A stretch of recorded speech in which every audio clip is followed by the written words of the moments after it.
Ya, oke Zoners. Ketemu lagi di Morning Zone dan sesuai janji ya, kita akan ngobrol-ngobrol dengan komentator langsung. Langsung. Iya kan?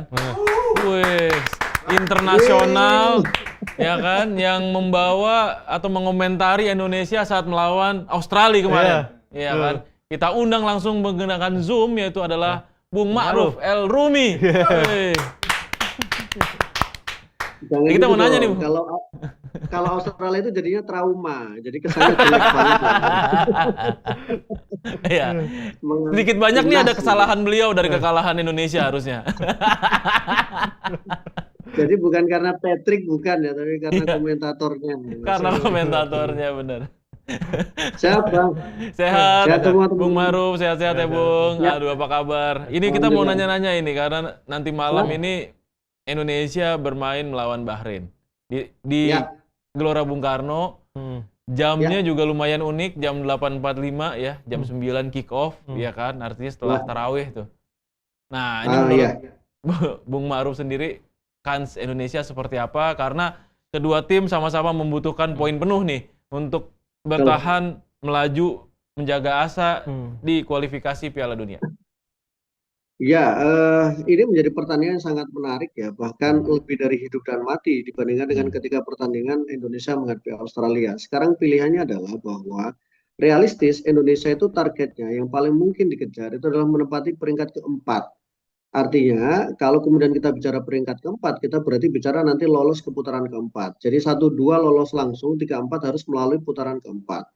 Nah, kalau dilihat dari sisi klasmen pertama itu kan Jepang, yang kedua kan Australia, Jepang, kemudian Arab Saudi atau Australia, baru kemudian Indonesia dan Bahrain. Tapi poin antara Indonesia dan Bahrain itu kan sama-sama 6 poin. Jadi kalau kemudian di pertandingan ini siapapun pemenangnya, maka mereka akan punya peluang besar untuk bisa lolos melalui putaran keempat. Kalau kita hitung secara teori, Indonesia harusnya cukup diuntungkan untuk hasil ini. Kenapa? Karena setelah menghadapi Bahrain, itu nanti akan menghadapi China juga di Stadion Utama Gelora Bung Karno, baru kemudian menghadapi Jepang. Nah, kalau 2 laga di Stadion Utama Gelora Bung Karno ini bisa kita kunci, artinya menghadapi Bahrain kita menang, menghadapi China kita menang, maka setidaknya peluang kita untuk lolos lewat putaran keempat itu menjadi jauh lebih terbuka dibandingkan kalau kemudian kita harus menelan kekalahan menghadapi Bahrain. Dan 2 laga ini kan secara teori kan harusnya bisa kita dapatkan poin ya, karena ketika menghadapi Bahrain kita kan sempat imbang, bahkan kita sempat unggul terlebih dahulu pada sampai menit ke 90 plus 98, 90 plus 8 sebelum akhirnya kita imbang 2-2. Dan menghadapi China itu menjadi lawan yang dalam teori itu memang harusnya tidak terlalu beda kualitasnya, meskipun kita memang kalah di laga pertama. Tapi Bahrain dan China menjadi target yang harus bisa dimenangkan kalau kita ingin melanjutkan asa untuk lolos ke putaran keempat setidaknya.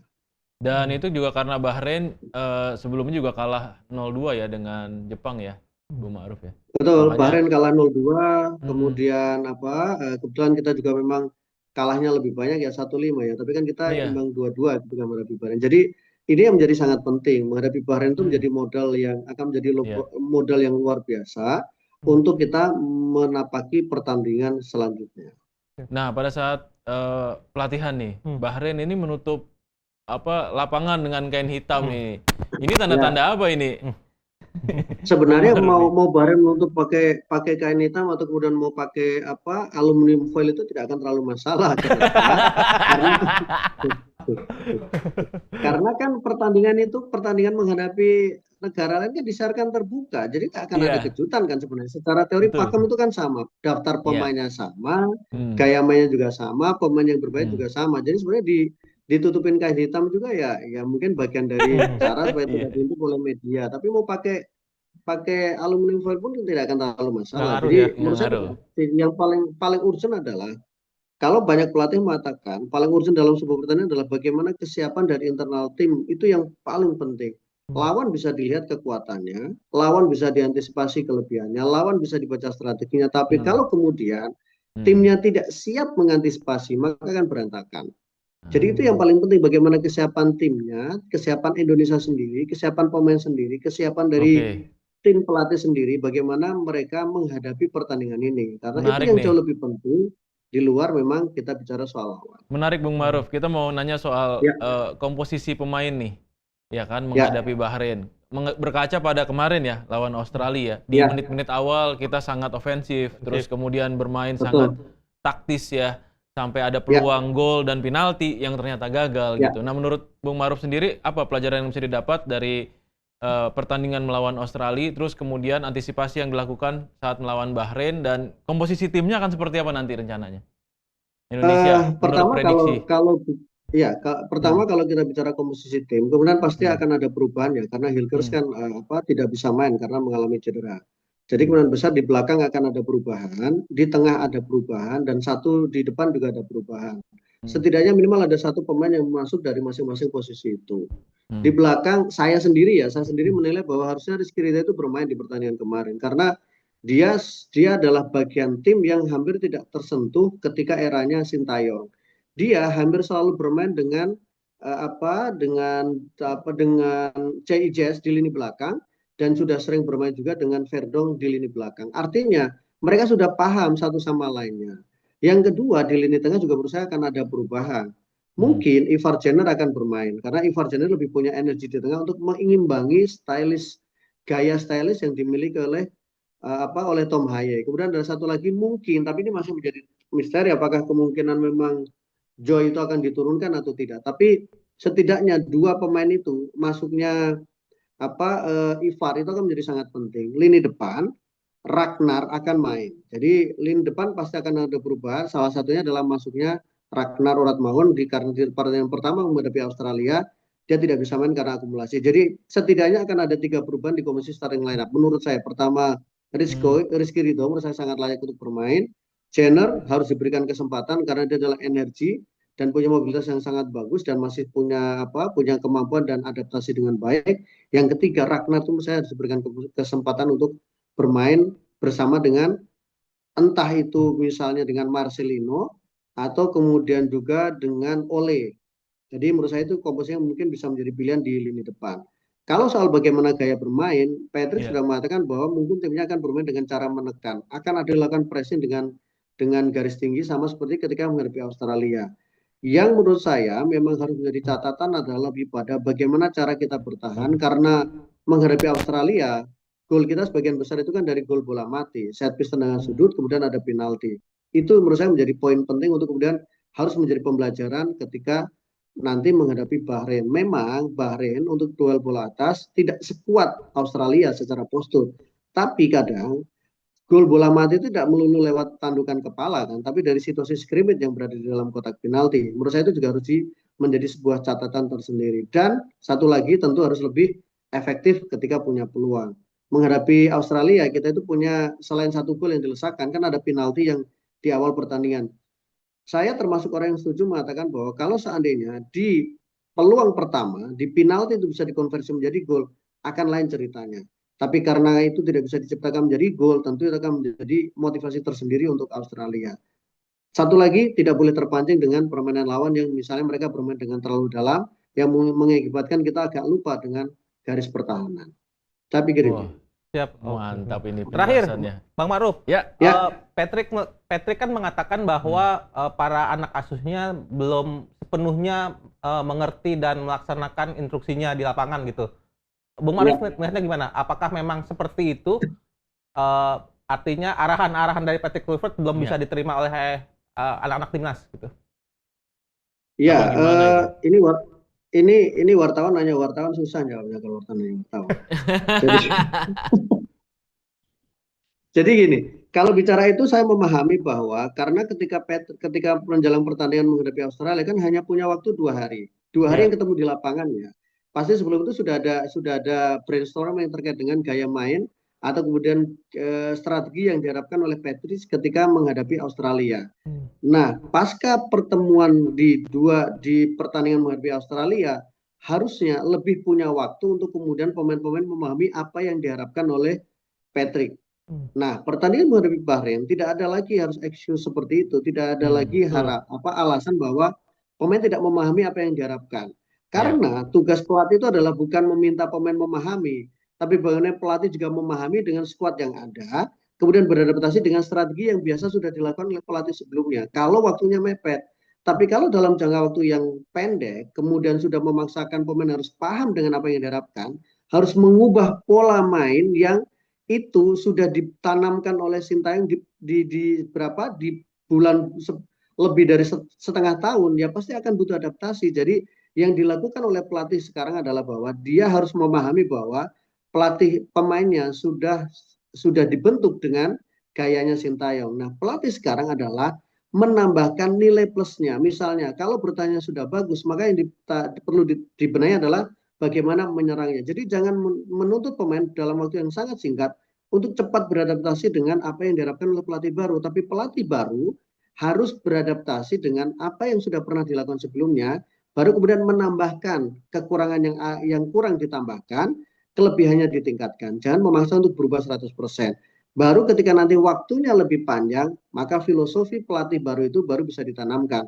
Tapi kalau hanya 2 hari, hanya 1 pekan, memaksa pemain beradaptasi dengan sesuatu yang benar-benar baru, tentu akan sulit. Jadi harapan saya justru Patrick yang harus beradaptasi dengan apa yang sudah menjadi kekuatan timnas selama ini, kemudian menambahkan apa yang kurang, supaya pertandingannya hasilnya bisa sesuai dengan harapan. Saya pikir itu. Siap, betul. Patricknya yang harus beradaptasi Betul, ya. betul. Oke. Karena Paling dia tidak yang dalam waktu pendek, dia iya, harus menurunkan egonya. Jadi jangan maksa 100%. Kita misalnya ketika di lingkungan baru kan kita yang beradaptasi. iya. Bukan lingkungan baru kita yang kita paksa untuk beradaptasi. Karena dia yang Kenapa? baru, yang lainnya nggak ada yang baru ya. Karena sebelum Iya, kita benar. datang itu sudah Benar. habitnya sudah terbentuk. Jadi kita pahami dulu. Setelah itu kita punya waktu, baru kita pahami teman-teman, baru kita minta untuk pahami saya itu seperti ini loh, gini-gini. Baru kemudian Iya, oke. iya. Tapi mau tidak mau kita harus dulu yang beradaptasi. Kan tidak bisa kita kemudian maksa 100% Hmm. kita yang kemudian dia beradaptasi. Karena kita didatangkan kan bukan untuk 100% mengubah, tapi menambahkan nilai lebihnya ketika kita di tempat yang baru. Dan Oke. ini mudah-mudahan ini ya dia bisa menjadi masukan juga ya untuk timnas Indonesia. Bung Maruf, Iya. terima kasih banyak atas waktunya. Sama-sama. Mudah-mudahan kita bisa melihat Indonesia menang malam ini. Amin. Ya kan, menambah Ya, asa untuk besok ya. melaju ke Piala Dunia 2026. Ya. Amin. Makasih, Amin. Bang Maruf. Terima Bung Maruf, kasih. thank you. Terima kasih banyak. Salam Sehat-sehat. olahraga. Lagi salam buat teman-teman. Oke, siap. Wah, luar biasa ya ternyata. Jadi ya. itu ya insight-nya dari Bang Maruf bahwa Iya, benar. Patricknya yang harus bisa beradaptasi, jangan kemudian dia Iyalah. memaksakan anak buahnya untuk menerapkan strategi-strategi yang dianggap mungkin asing oleh anak asuhnya gitu kan. Iya. Ya harus bermain pragmatis ya. Karena kan tim ini juga sebenarnya sudah jadi kan, Iya. bukan tim yang kemudian masih mentah dan harus Betul. dipoles lagi gitu. Harus memikirkan bahwa tujuan utamanya adalah menang, bukan yang indah, bukan sepak bola indah. Saat gitu. ini menang dulu lah ya. Menang dulu, iya. Karena udah di ujung tanduk nih, gitu. Ini bahaya nih kalau sampai nggak menang nih, gitu kan. Dan mudah-mudahan, Pak Erik ketar-ketir ya. Iya. Ya mudah-mudahan nih Okezoners ya. Walaupun ya banyak dramanya, banyak ceritanya, kita berharap timnas Indonesia nanti malam bisa tampil all out ya. Maksimal gitu kan. Coach Patrick bisa belajar dari kekalahannya. Juga dengan Australia gitu ya, menghadapi Bahrain, anak-anak Garuda juga bisa lebih fokus lagi. Jangan terbebani lah dengan kekalahan yang kemarin. Tetap menatap ke depan dan mudah-mudahan ini menjadi momentum Indonesia bisa melaju ke Piala Dunia. Amin. Semoga keberkahan Ramadan ya. Itu dia kawanku. Jadi nggak cuma THR doang nih, tapi timnas juga memberikan kabar bahagia gitu ya. Nah, gitu ya kan. Bayangkan coba THR, gajian tuh kan pas itu. Ya kan tanggal 25. Timnas menang ya kan. Waduh. Lengkap kebahagiaannya. Lengkap kebahagiaannya, apalagi sedikit lagi kita mau menghadapi Idul Fitri gitu kan. Wah, makin lengkap lagi. Ya, semoga keberkahan Ramadan ya. Amin. Ya, Okezoners. Prediksi Mas Andri. Iya lupa. Nih, jangan lupa nih prediksinya nih. Om berapa Om? Saya 2-0 ya kayaknya nih. Buat Bahrain. Buat Indonesia. Indonesia dong. Itu mah nggak perlu ditanyakan lagi Mas Andri. Iya, buat Indonesia. Buat Indonesia kayaknya 2-0 lah ya. Iya. Kalau saya mungkin 2-1 kali ya. 2-1 ya. Buat Indonesia loh ya. Dan ini optimis banget ini menang nih.